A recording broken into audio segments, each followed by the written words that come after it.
Você acha que grandes mudanças acontecem em grandes momentos ou em pequenas decisões repetidas? Hoje, quero mostrar que Deus transforma pessoas extraordinárias através de hábitos aparentemente comuns. Sou o pastor Joaquim Rodrigues e aqui nós compartilhamos a palavra de Deus de forma prática e objetiva para abençoar a tua vida. Vamos para mais esse vídeo? Existe uma ideia comum entre os cristãos, a de que crescimento espiritual acontece principalmente em grandes experiências, em grandes congressos, conferências, retiros, em cultos marcantes.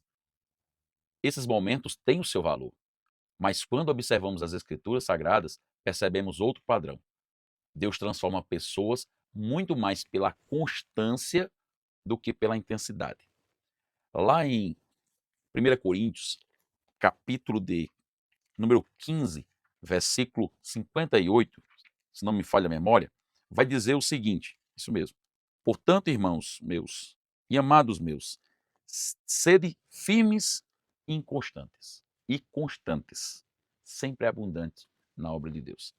Então, Deus ele trabalha mais na constância do que na intensidade.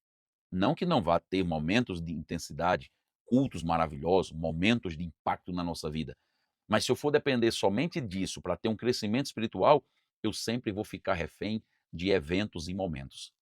Mas o que Deus quer é maturidade, e maturidade vem com constância. Nós admiramos muito Davi quando derrotou Golias. Admiramos, mas a gente esquece da quantidade de tempo que ele passou pastoreando ovelhas e cuidando delas sozinho, enfrentando leões, enfrentando ursos. Nós admiramos Daniel quando entrou na cova dos leões com toda aquela coragem, mas a gente esquece que Daniel tinha uma vida de oração, que é onde ele orava 3 vezes por dia. Nós nos lembramos dos feitos de Jesus Cristo, mas a gente esquece que ele passou 30 anos no anonimato e sempre que acabava grandes feitos, ou antes de começar grandes feitos dele, ele sempre precedia, ou ele se isolava em oração, buscando ao Senhor.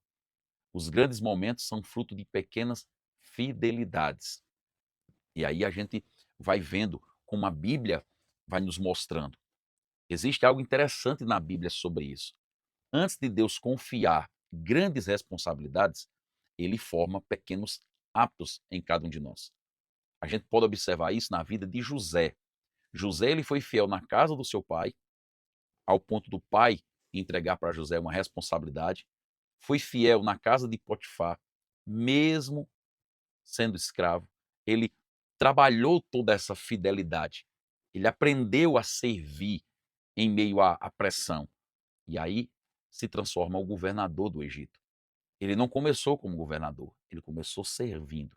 Davi aprendeu a ser fiel, mesmo quando ninguém estava vendo, antes de assumir o trono. Timóteo foi discípulo de Paulo antes de pastorear uma grande igreja como Éfeso. Eliseu, ele foi servo de Elias antes de receber unção dobrada que havia sobre o profeta. O reino de Deus não se constrói por improviso, é construído por formação. E formação leva tempo e precisa ser construída em constância. É melhor você colocar uma pedrinha nessa construção todo dia do que você esperar que um caminhão de pedra chegue para você poder fazer alguma coisa. E aí a gente vê que a neurociência confirma isso, porque tudo que nós vemos na neurociência a Bíblia já explicava há muito tempo. A neurociência vai dizer que tudo é possível, desde que haja constância, haja uma rotina, haja um planejamento e haja uma constância. Todo dia você fazendo hábitos. Isso é chamado na neurociência de repetição, aprender por repetição. Quanto mais nós repetimos um comportamento, mais natural ele se torna. Existem vários estudos sobre isso. Quanto mais eu repito aquilo, mais eu vou me tornando aquilo. E isso explica por que tanto pessoas boas quanto más, ao longo do tempo, através de hábitos, ganham força, ganham estratégia, ganham riquezas, porque é uma questão de hábito. Mas aqui existe uma diferença fundamental. Nas Escrituras Sagradas, vai mostrar o seguinte: ela nos chama, apesar de ter somente um comportamento de repetição, ela também nos chama a cultivar uma disciplina que mantém nosso coração sensível à voz de Deus. A repetição, por si só, pode criar até rotina, e isso é muito bom. Mas a repetição acompanhada com comunhão com Deus produz maturidade. Jesus entendia isso.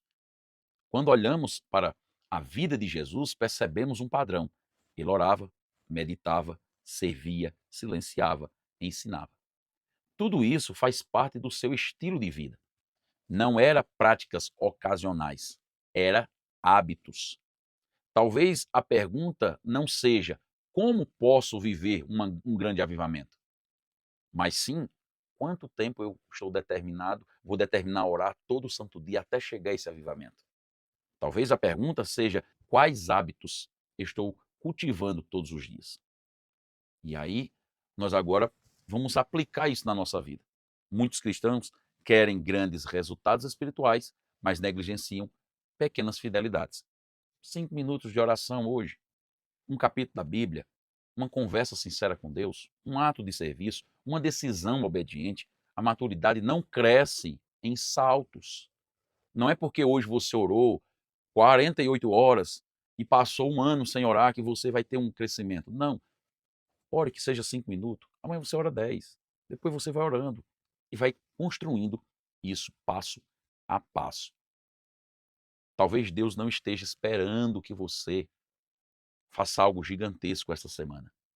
Talvez Ele esteja esperando que você seja fiel no que já sabe fazer. Os hábitos de hoje formam o discípulo que você quer ser amanhã, quer ser daqui a 5 anos. A pergunta não é apenas o que você faz, a pergunta é o que você está repetindo todos os dias. Porque aquilo que repetimos molda aquilo que nos tornamos. A missão dessa semana que eu quero deixar antes de orar é a seguinte: durante os próximos 7 dias, escolha um hábito espiritual, só um, não 10, só um. Pode ser orar por 10 minutos, pode ser um capítulo da Bíblia por dia, pode ser memorizar um versículo, escrever uma aplicação prática da palavra. Comece só isso. E aí, anote todos esses hábitos e essas experiências que você vai tendo com Deus. E escreva aqui nos comentários: hoje eu começo pelos pequenos hábitos. Hoje eu começo uma nova história. E responda qual hábito espiritual você vai cultivar essa semana. Na próxima aula, no próximo vídeo, nós responderemos uma pergunta que talvez explica por que tantas pessoas permanecem emocionalmente instáveis, mesmo conhecendo a palavra de Deus. A pergunta é a seguinte: como as emoções influenciam a nossa vida espiritual? Até o próximo, se assim Deus permitir.